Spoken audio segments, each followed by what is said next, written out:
Hola a todos, a continuación vamos a ver la idea clave 1.2 que se titula la ciencia de datos. Tenemos que tener claro que la ciencia de datos es algo que siempre ha existido.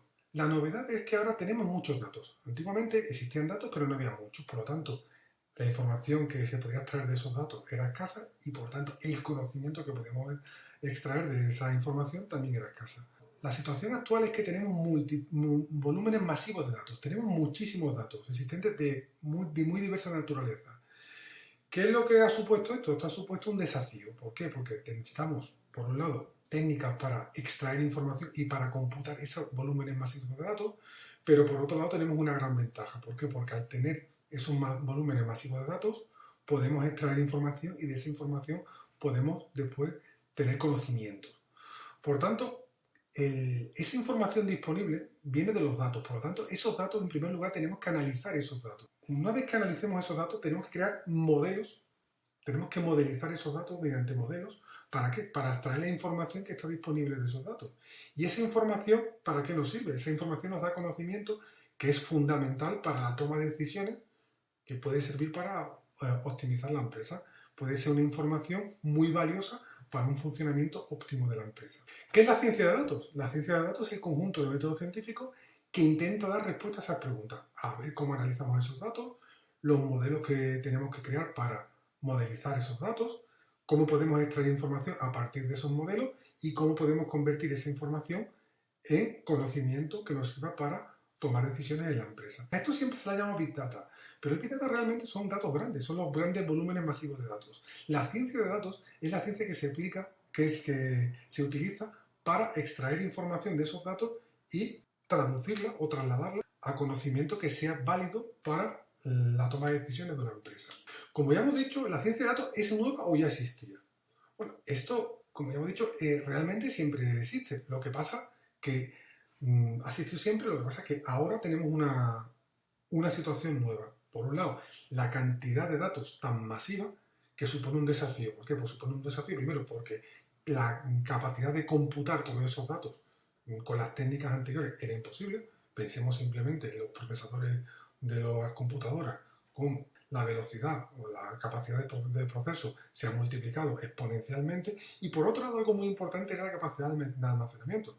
Recordemos brevemente cuando hace 20 años teníamos los discos de 5 1/4, su capacidad de almacenamiento era, bueno, a día de hoy es ínfima, después pasamos a los discos de 3,5 y después pasamos a los CD. Y fijaos ahora simplemente almacenamiento físico con los discos duros o simplemente almacenamiento en la nube, por lo tanto la capacidad de almacenamiento que tenemos ahora es radicalmente distinta a la que teníamos hace 20 años. Por tanto, ahora podemos almacenar datos que antes o bien no existían o bien sí existían, pero era imposible o era muy difícil almacenarlos.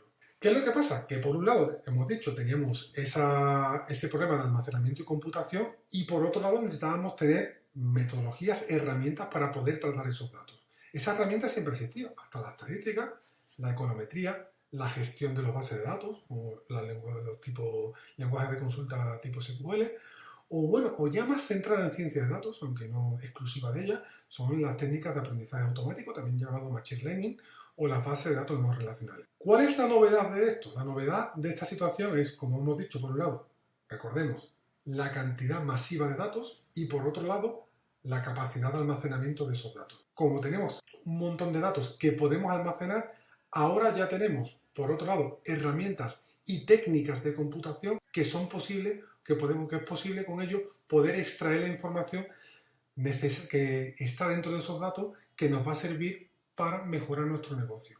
Y esta es la gran ventaja, que la empresa ha entendido ya que los datos pueden ser una información muy valiosa para su negocio. Claro, uno puede pensar, bueno, hemos estado hablando antes de estadísticas, ahora de estadísticas, de econometría, del lenguaje de SQL y de Machine Learning, de aprendizaje automático. Entonces, estadística contra Machine Learning, estadística clásico frente a analistas de datos. Realmente todos son analistas de datos. La estadística sirve para el análisis de datos, el Machine Learning también sirve para el análisis de datos y el estadístico clásico versus el analista de datos, pues es lo mismo, simplemente el analista de datos tiene un abanico de herramientas que a lo mejor el estadístico clásico no funciona, pero un analista de datos va a utilizar la estadística, posiblemente también utilice la econometría y va a utilizar el aprendizaje automático, que sí que es cierto que quizás sean herramientas, metodologías que son más centradas en lo que es los volúmenes masivos de datos, lo que es el Big Data. ¿Cuáles son las consecuencias de esto? ¿Esto sirve solo para la empresa? No, sirve para la empresa comercial,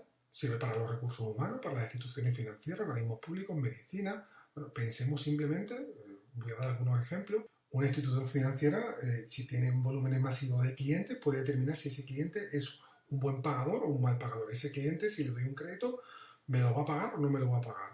Los recursos humanos puede pensar si ese individuo va a ser un buen trabajador o va a ser un mal trabajador en función de la información que el individuo muestra en las redes sociales, en Facebook, en Twitter, pues se puede crear un perfil de ese individuo. Las empresas comerciales pueden obtener información que le puede decir, pues, por ejemplo, para segmentar mercados, es decir, utilizar políticas de marketing distintas en función del tipo de cliente que vaya a su mercado.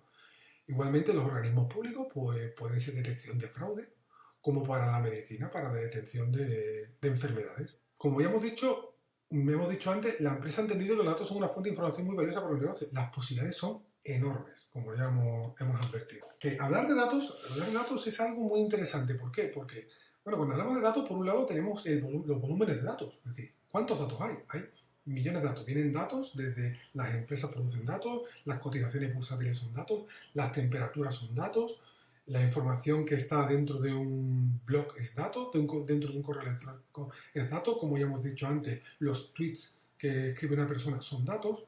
Por otro lado tenemos la variedad, que existen muy diversos datos, como hemos dicho, y la velocidad. Oye, estos datos, ¿cada cuánto tiempo hay nuevos datos? Pensar, por ejemplo, que antiguamente, si alguien se dedica al mundo académico, al mundo de la economía, si queremos ver el Producto Bruto Interior, pues sabéis que eso es un dato que tiene una frecuencia trimestral. Se da un dato cada trimestre. En cambio, si queremos ver las cotizaciones bursátiles, pues las podemos ver al minuto. O si queremos ver las ventas de una empresa, se pueden ver al segundo. Por otro lado, tenemos en cuenta la variabilidad. Ya hemos dicho que estos datos las frecuencias pueden ser de un mes, de 3 meses, varían mucho, varían poco, y ni que decir tiene la veracidad. No es lo mismo tener datos de fuentes originales, no es lo mismo tener datos de fuentes gubernamentales o tener datos de empresas privadas. Es decir, esa veracidad tenemos que tener claro que los datos con los que estamos trabajando son verdaderos, son correctos. Si no, nuestro análisis, la información que vamos a sacar, el conocimiento que vamos a sacar de esos datos puede ser totalmente erróneo. Entonces, fijaos que ya así podemos definir las fases, los tratamientos que tenemos que realizar. Por un lado, tenemos que buscar esos datos. Y una vez buscarlos, tenemos que recopilarlos, tenemos que almacenarlos. Ya veremos si almacenamiento físico, si va a almacenamiento a la nube, o ya veremos qué tipo de almacenamiento. Y por otro lado, ya veremos qué tipo de datos existen. Por un lado, después esos datos tenemos que hacer una transferencia de los datos que tenemos, después tendremos que coger y filtrar esos datos y sacar conocimiento de esos datos. Pero cuidado, ese conocimiento, pensar por un lado el analista de datos y por otro lado la persona que va a intentar extraer conocimiento de esos datos. Por lo tanto, tenemos que visualizar los datos. Esto es muy importante, porque los datos, una vez que traigamos el conocimiento de esos datos, tenemos que hacer que esos datos sean didácticamente fáciles de entender. De nada sirve tener datos, de extraer información, si esa información no es didáctica, no es palpable, no le sirve al gerente para poder mejorar para su empresa. Estos datos se pueden dividir, como ya hemos dicho, existen muchos tipos de datos. Están los que sean los datos estructurados y los datos no estructurados. ¿Qué diferencia hay? Los datos estructurados son los datos que siempre hemos visto, una hoja de cálculo de Excel, filas y columnas. Tenemos en columnas tenemos individuos y en filas pues tenemos fechas, ¿vale? Pues es un dato estructurado. Tiene una serie de características, edad, nombre, sexo, dirección, son datos estructurados. También tenemos después los datos no estructurados, los datos estructurados que no tienen ninguna estructura, que no tienen etiquetas. ¿Cuáles son los datos no estructurados? Pues por ejemplo los datos que vienen en un correo electrónico. Uno cuando lee un correo electrónico, una persona lo escribe de una forma, otra persona lo escribe de otra forma. Los párrafos, una persona en un párrafo utiliza muchas frases, en otro utiliza poco. Son datos que no tienen ninguna estructura. Es un desafío. Un vídeo, un PDF, un blog, cualquier cosa que no tenga estructura son datos estructurados. Ni que decir tiene que los datos estructurados son más fáciles de trabajar porque ya tienen una estructura que los datos no estructurados, que hay que darle una estructura para poder trabajar con ellos. La mayor parte de los datos, como ya hemos dicho, son documentos no estructurados. Pensad que generalmente los tweets, los blogs, los vídeos son datos no estructurados. Y los datos estructurados, los archivos TXT, los archivos Excel, que sí que existen, pero realmente son los menos. También existe una tercera opción, una tercera clase, que son los datos semiestructurados. Son datos que son una mezcla de ambos. No tienen una de estructura definida, pero sí tienen ciertas etiquetas, ¿vale? Es decir, podemos tener datos que, si bien no tienen una estructura, sí tienen algunas etiquetas. Por ejemplo, pueden tener nombre, pueden tener unas características de individuos, pero no tienen una estructura fija, de filas y columnas, por poner un ejemplo. Si nos centramos en los datos no estructurados, como hemos dicho antes, pues hemos dicho el lenguaje natural, el texto, después también están los datos generados por las máquinas, el Internet de las cosas, la telemetría, los sensores y por supuesto el audio, la imagen y el vídeo.